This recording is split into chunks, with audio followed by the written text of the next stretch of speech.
Now that Sal's approved you, we have the guideline to go house hunting. With that guideline, we can start making appointments to see homes. Most homes that are occupied require that pre-approval to even get inside. When going through that list of homes, make sure you're paying attention to 3 important things. Always location. You can never move the house from where it's at. Number 2, the size of the lot. You can't make your lot bigger. Number 3, the amenities around you. Once we figured out the homes you love, consider the seller.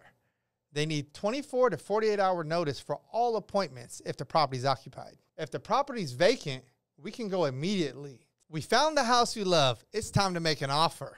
First thing we're going to do is run a comparable market analysis. We want to know what the homes are selling for in that neighborhood. We go as far back as 6 months, checking all the sales of the homes of the same square footage, the year it was made, and the size of the lot. With that data, we can make an educated guess on what the home is going to appraise for. Now, homes only sell for what they appraise for. What does that mean?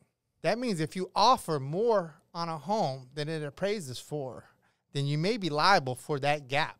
Or we can renegotiate the sales price. We put that offer in, we get it accepted. The very first thing we need to do is get an appraisal ordered and send it to Sal.